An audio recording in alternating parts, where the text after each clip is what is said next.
Lord of Lords. Oh, Emmanuel.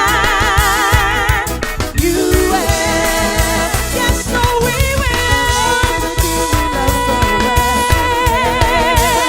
Oh, yes, we'll hail. Glory, glory, and honor and majesty and the power. Now and evermore. Oh, we will hail. Jesus, we will hail.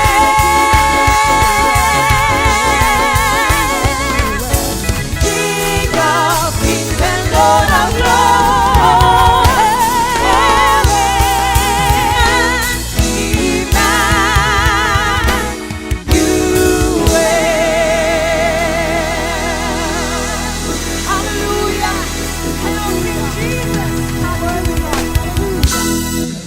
Hallelujah.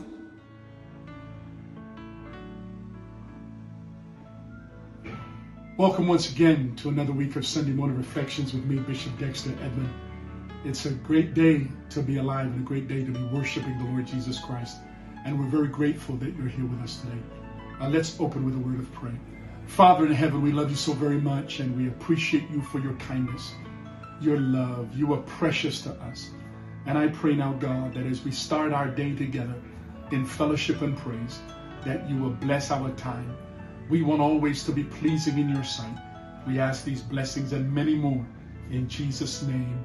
Amen and amen. We want to thank God for our praise and worship ministry today. We love praise and worship here on Sunday Morning Reflections, and I know you do, as we sing along to the great hymns of the church and the songs that the singers sing.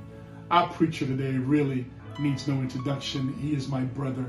I love him dearly, and I thank God that he's availed himself. He pastors the Timbrel International Church in Largo, Maryland, along with my sister, amen, Pastor Shelley Johnson Edmond. Together they are a significant and powerful ministry team, along with their children, PJ, Brittany, and Erica, and all of the saints there at Timbrel. I'm grateful that Bishop PJ is with us today. Pray that you open up your hearts, amen, and open up the Word of God as the Bishop comes now with the Word of God. In Jesus' name.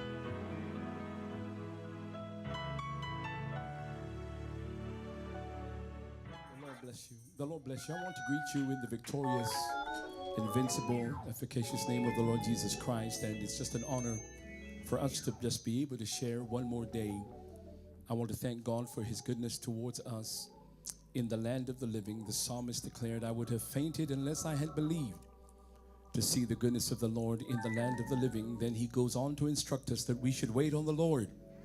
Be of good courage, and he shall strengthen thine heart. And then I want to give honor to my amazing older brother, the Honorable Bishop Dexter Edmond. I want to thank God for him and for the work that he's doing in the United Kingdom and over Europe. And I love you, man. I appreciate so much what you mean to me, what you mean to our family, what you mean to the Bethel United Churches, and what you mean to the body of Christ. And so it's an honor. And so I bring greetings from myself, from Pastor Shelley, and the believers here at Timbrel Church International in Bowie, Maryland. We greet all of you in the victorious name of the Lord Jesus Christ.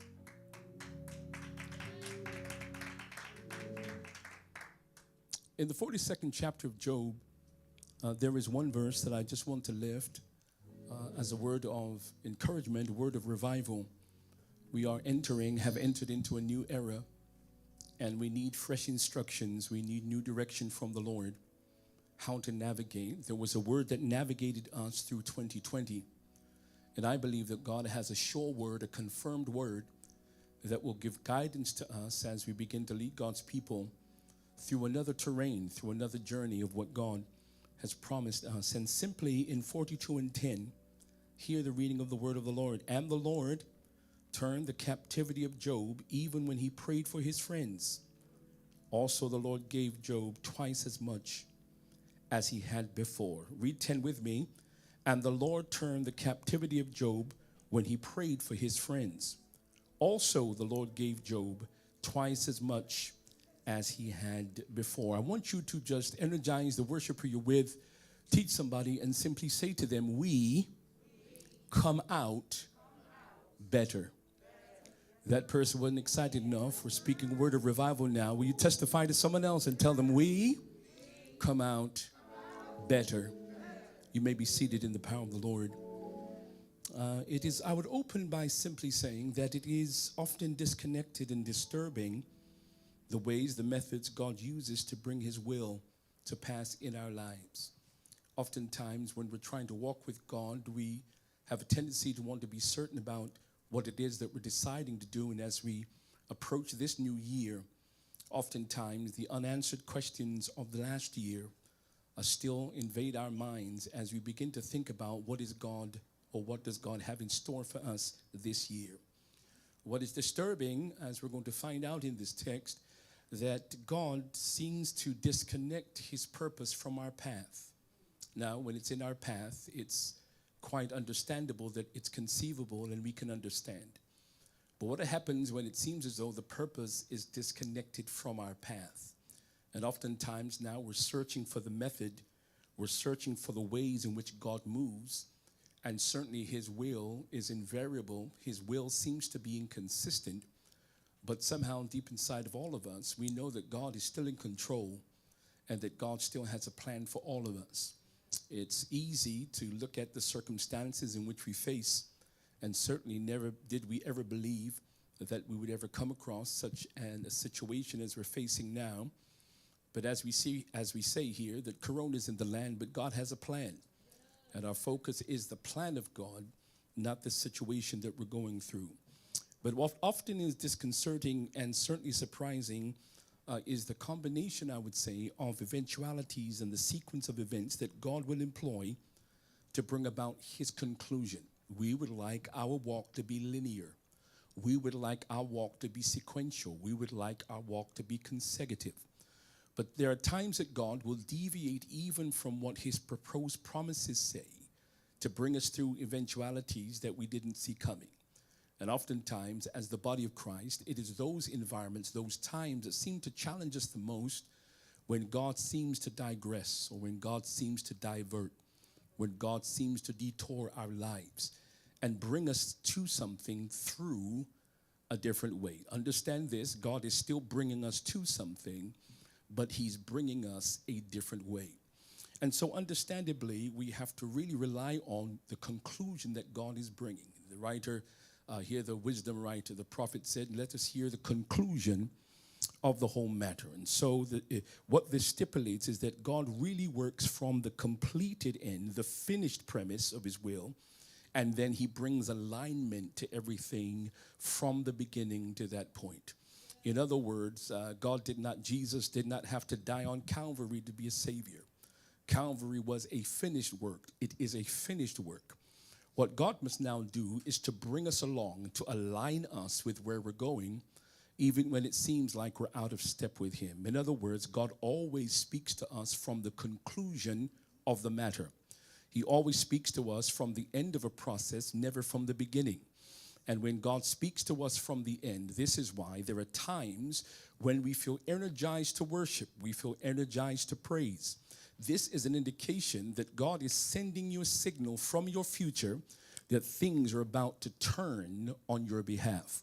And sometimes if you're not consistent, you will look at your present and be confused about why you feel so enthusiastic about the future. Because the word that God's getting ready to send you is not a word from your present. We receive it in our present, but it is a word from our future. And here's what God does. He begins a work. He goes into our future and he completes what he's calling us to, returns to our present and says, start giving me the praise now for something that is already on the way. So even though I walk in the present, I really live in my future. Because if you live in your future, then your circumstance can never defeat what God has already promised you. And so because of this, he deals in conclusion. He deals in alignment. Because now we have to understand, for us to achieve his purpose, we have to deal with our current circumstances. We have to have one eye on the problem. And here's where the ministry must be true. We have to have one foot in the problem and the other foot in the solution, so that no matter what we're going through, we can declare emphatically that he that hath begun a good work, I don't feel my 7 yet, He that hath begun a good work, Philippians teaches us, he is capable, he's able to bring it to pass. In other words, what you ought to do is shake your finger in the adversary's face and say, if God started this, he's going to finish it. If God brought me into this year, he's going to complete me in this year, because he never goes from my present to my future. He has already been where I'm going, and I've got news for you. Here's the meteorologist. Here's the spiritual meteorologist. The weather is about to change, and God's about to bring you into a new thing. If this makes any sense, somebody shout hallelujah. And so it is in Ephesians then that Paul couples the idea. He brings us into this understanding. Listen to this, 1:11 Ephesians, in whom also we have obtained an inheritance, being predestinated according to the purpose of him who worketh all things after the counsel of his will. In other words, God makes a decision, and once the decision has been made, it is up to us to align ourselves with the promises and the purposes of God and get excited about something that has not yet come to pass. Truly now, child of God, we have to walk by faith. Truly now, we have to lift up our hands in anticipation, because not only do we praise God in expectation, does anybody praise God by anticipation? I'm anticipating things are going to change. Why are you smiling when you ought to be crying? Because I have the spirit of expectation and the spirit of anticipation. And when my expectation meets my anticipation, glory goes to God without me thinking about the process. Because if I expect him to do it, that means my faith must connect to God. And if I anticipate him doing it, I show up every day, every morning I wake up. I declare, as the psalmist declared, is this the day that the Lord hath made? I'm going to rejoice and be glad. It's on the way. Energize somebody next to you and tell him it's on the way. Everything that God has purposed, everything that God has declared is already on the way. Job now has to become into this understanding, because if his will takes precedence over our will, or if this takes precedence over the will of God, then there will never be a struggle when we disengage the will of God. In other words, we've got to change our maxim of thinking now, because oftentimes we believe that when we're flowing in the will of God, everything else can flow with it. I want to remind you, as you get further into this year, the indication that God is going to move is not because of the fluidity of your situation. It's not even the agreement of people around you. It's not even the agreement of boards and groups and talents. It's not the agreement of others. But the will of God must be declared even when there is a struggle. If your anticipation is, or if your maxim is that God only works when things are going well, then you've missed the opportunity to worship him in the struggle. I struggle to do the will of God because I'm being bombarded by things that come to distract me from understanding who I am in the will of God. And so one of the things that I have to do is to not be distracted by all the things that are happening around me, because the will of God will be done. Here Jesus, as he engages a circumstance and he fortifies the will of God. He prays in Gethsemane out of frustration and out of confusion, and he asks a question that he already knows the answer to. Isn't it funny that sometimes we'll go to God to have conversation and we know what we have to do? Jesus looks at his situation, what he's about to go through, and he asks God, if it be possible, let this cup pass from me. It's interesting that when you understand the will of God, you don't need to wait for an answer from God. God causes you to answer it yourself. As soon as he said, if it be possible, let this cup pass from me, he responds immediately with, Lord, no, but not my will, but thy will be done. You've got to grow up this year and look at everything that you're going through through and declare, I'm not going to cry over this because the will of God must be done.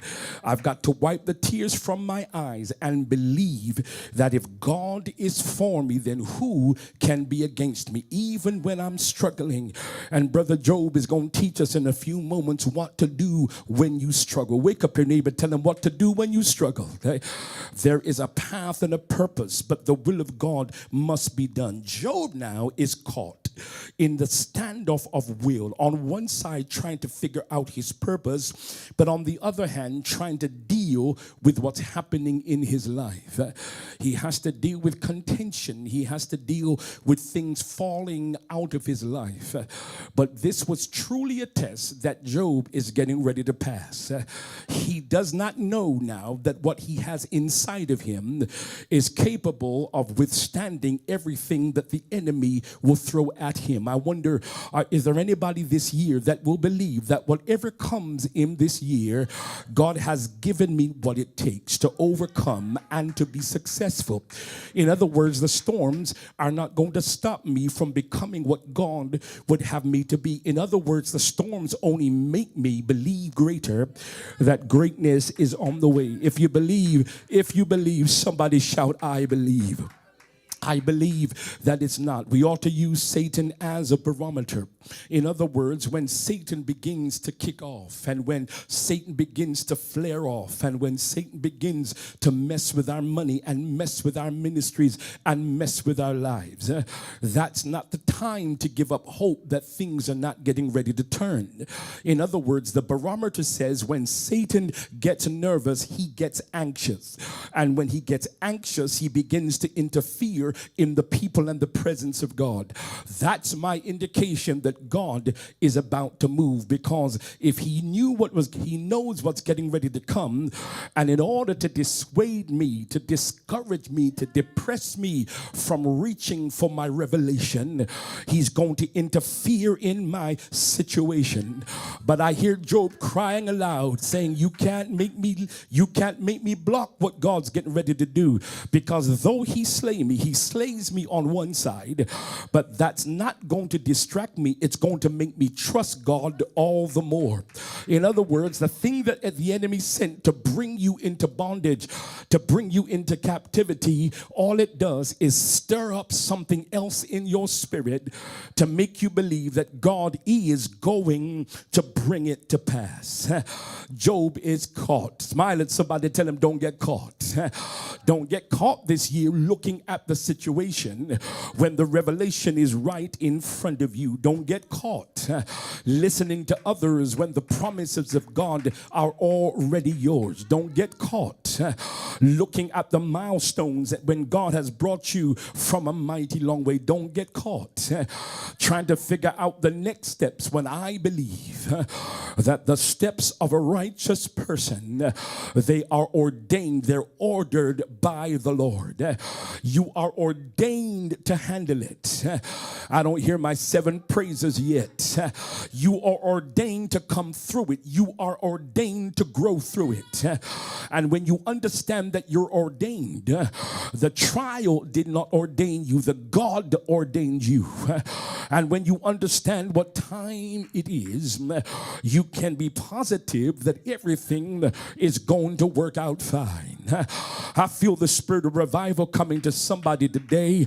You've got to believe that though he slay me, I'm still going to trust him, because even though he's allowing it to be slain, the victory is already mine.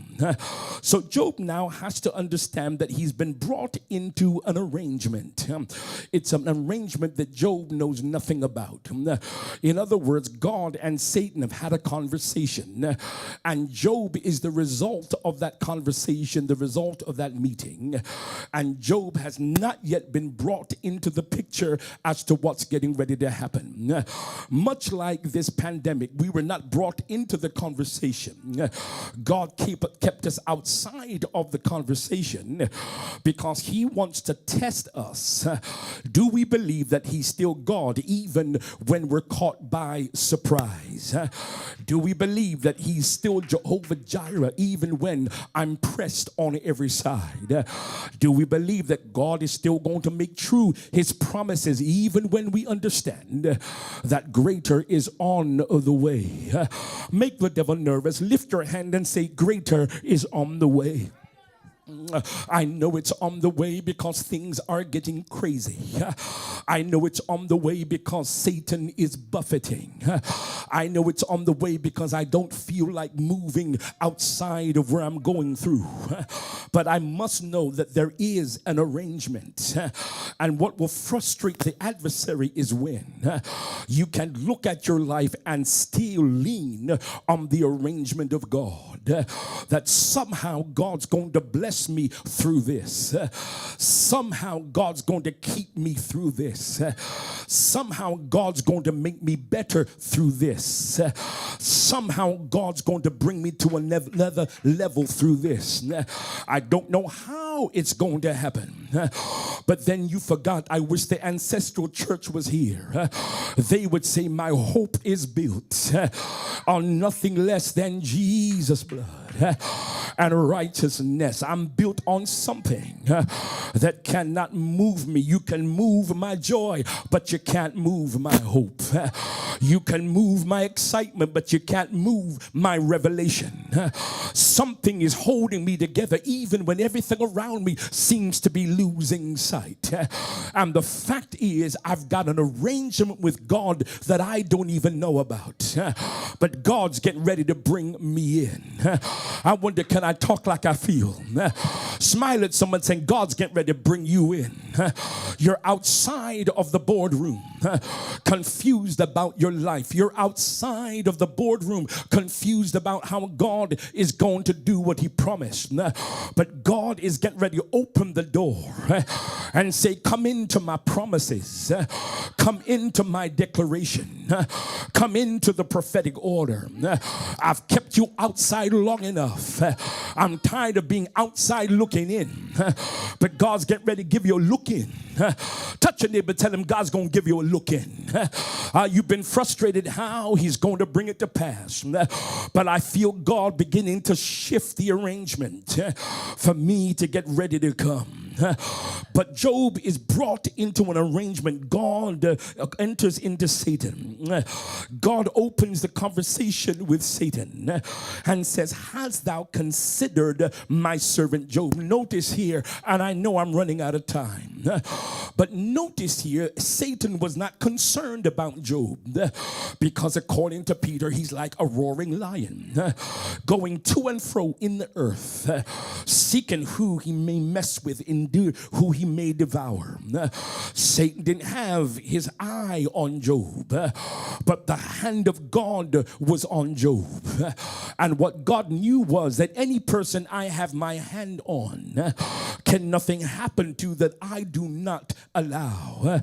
I wish I could talk to a real church and tell you, never mess with anyone who God has his hand on. Keep your mouth off.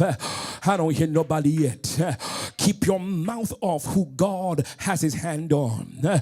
Keep your hand off, keep your mouth off, and keep your opinion off of anyone that God has his hand on. Because what you don't know is that God does not have to tell me what's coming my way. He knows that I made a commitment a long time ago that I was going to bless the Lord at all times, and his praises shall continually be in my mouth. God slaps a target on the back of Job and says to Satan, this one will praise me. God has slapped a target on the back of the church in 2020 and told every disease in the land that this will praise me. No matter what it sees, it will praise. No matter how it feels, it will praise. Job was minding his own business and God set him up. Now what you need to know about the will of God God, he'll never open a door that he has not made preparation for by the time you get through it. Job said, God said to Satan, there's none like him in the earth. As a result of that conversation, Satan notices Job. And this is why anytime God gets ready to elevate you and bring you to another place, he always puts Satan on notice that I'm getting ready to do something, and before you leave this boardroom, I want you to know there's absolutely nothing that you can do to block my anointing, to block what I'm getting ready to do for you. I wonder, is anybody encouraged by the fact that Satan can only go but so far? I wonder if there's anybody excited that as bad as things are, it can't get any worse, because God says, I showed you the worst of it last year. If you could make it through last year, I've given you the authority to look up the enemy's plan and holler for yourself. Job hollered it, but no, you've got to speak it for yourself and tell every trial, though he slay me, I got to make that plain. Job understood one thing that you and I must understand. Job attributed to God, but it was not God. What Job understood was, in order for the enemy to touch me, God must give the enemy permission. So when Job said, though he slay me, what he was really saying is, although God gives the enemy permission to touch me, I'm never going to turn on God, because if he brought me in, he'll bring me through, and if he brought me in, he'll bring me out. My confidence is in the fact that I've got to go in order to come out. Some of us are running from going in, but I feel the Holy Ghost wanting to remind you, I brought Jesus into a tomb, but the same God that brought him in is the same God that's getting ready to bring you out. And when you get in, don't get discouraged. When you get in, don't get terrified. Every worshiper knows how, no matter what it looks like, a praiser knows if there's a way in. I need about 1,000 praisers now. If there is a way in, there's got to be a way out. So I don't get weary and I don't talk myself out of my problems, but I look at what I'm going through and I look for an exit. There was an entrance to this thing. There's got to be an exit.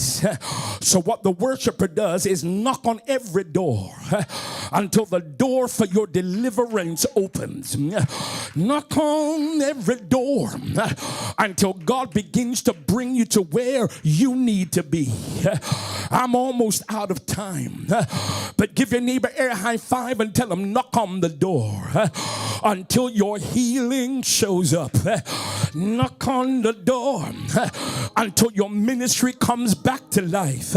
Knock on the door until weeping may endure for a night, but knock on the door till the joy that God wants you to have is going to come in the morning. I want you to get God. Somebody holler, knock on the door. And so now Job has to deal with a silent arrangement that God can't seem to figure out. He's in the middle of a revival and he doesn't know that God's getting ready to move in his life, because now he has to contend with what God's getting ready to do. And because he understands that there is a purpose to what God does, he locks his arms and he trusts the name of God. He locks his arms and he believes God, that God is going to bring it to pass. Can I talk to somebody today that's looking at an impossible situation, and God said, I let the devil in, but the devil is only there for a season. I wish I had prophets now. Somebody holler, only for a season. If God let him in on a date, there's a date coming when he has to collect all of his tools.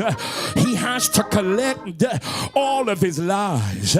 He has to collect all of his treachery, and he has to exit the building, because God said you've already passed the test.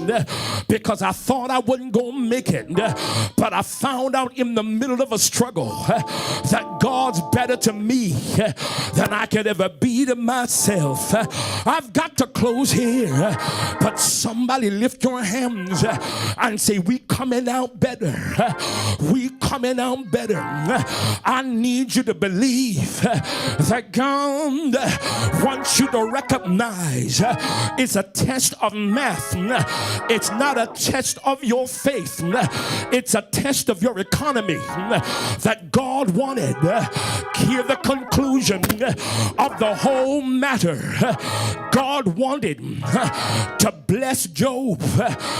God wanted to give him a double anointing, but in order to get him there, he had to make him appreciate the journey from where he was to where he's getting ready to go. So for those of us that want to be anointed, understand that God has got to take you through crazy to give you a crazy anointing. That God's got to take you to the brink of your mind. I wish I could talk here. Somebody rocking on the side of their bed asking, where is God? If you look up to the hills, he's always been there and he always will. So the test is not, could Job endure? The test is, would Job keep his mind while he was going through? And here is the conclusion of the whole matter, because this is how we come out better. Give your neighbor a high five and tell him we will come out better than how I went in, better than how it started. I feel God here. So the test is on, and here is the conclusion. God wanted to give Job more than he had before, but to get more, are you hearing this? To get more, you gotta go through more. To get more from God, you got to endure more. To get more, you got to handle more. So Job said, Lord, what do I have to go through? He decided in the midst of what he was going through, he said, all the days of my appointed time, I'm just gonna wait for God to move. Eliphaz, I hear you, but that ain't my word. Elihu, I hear you, but that's not my word. Bildad, I hear you, but that's not my word. Zophar, I hear you, but that's not my word. Job, what are you waiting on? A word from the Lord. I need God to talk to me when I get weary. Talk to me when I get depressed. Talk to me until I make it. My time is almost gone. But give your neighbor a high five. Tell him the test is on. And I got news for you. You're already prepared to pass the test. Here is the test. God wanted to get Job from where he was to where he wanted him to be. But he took him through a mind-melding, mind-changing, mind-altering place in his life. How do I know it was about a miracle? Here's a text and I'm done. Before the trial, he had 7,000 oxen. Before the trial, he had 7,000 sheep. I got to close here. Before he went in, he had 7,000 everything. But after he had lost his money, after he had lost his family, after, here is the text, and the Lord turned the captivity. I wish I could talk.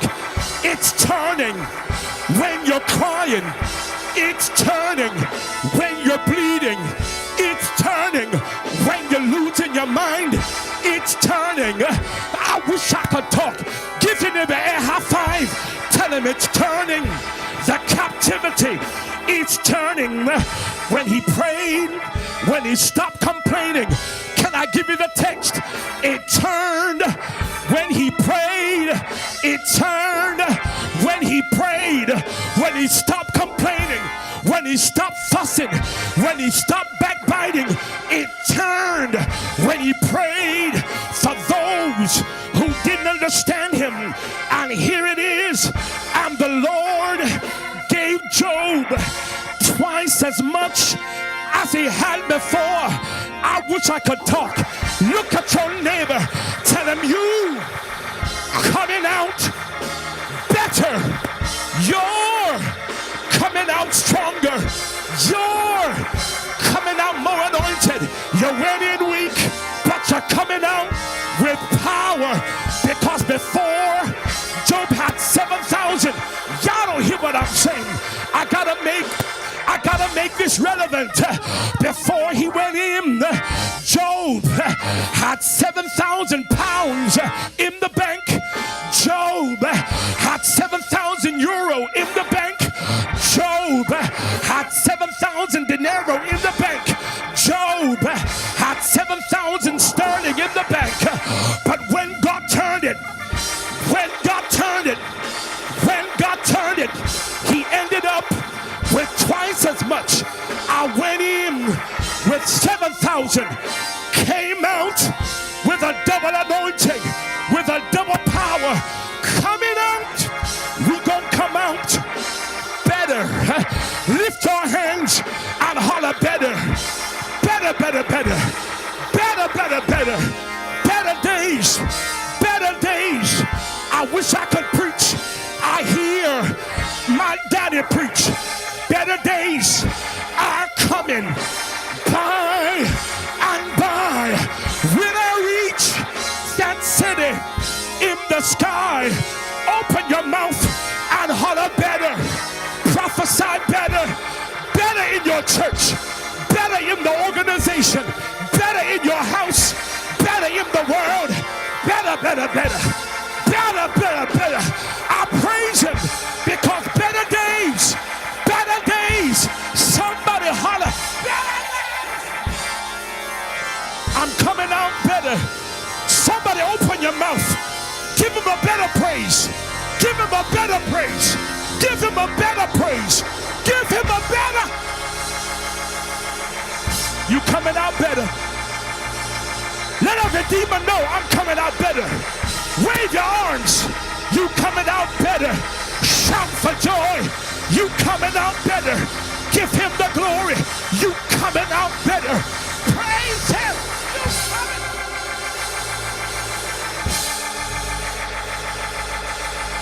You're coming out better. Lift up your hands all over the room. Hayaba. We're coming out. We're coming out better. This is what I need you to know. That after all is said and done, after everything that you lost in 2020, God said, I've got the nerve to turn around and tell you things are going to come out better. There was a turning point. There was a turning point in Job's life. When he stopped complaining about Bildad and Zophar and Elihu, when he began to pray for his friends instead of criticizing his friends, God said, when Job started praying, I wish I could talk to the kingdom now. When we start to pray, things begin to turn. Some of us have much rhetoric, when it comes to the direction of ministry, how things ought to be done, why things are done, what we would do differently. God said, if you change or transform that energy into praying, you don't have to change it. God said, I'll turn it for you.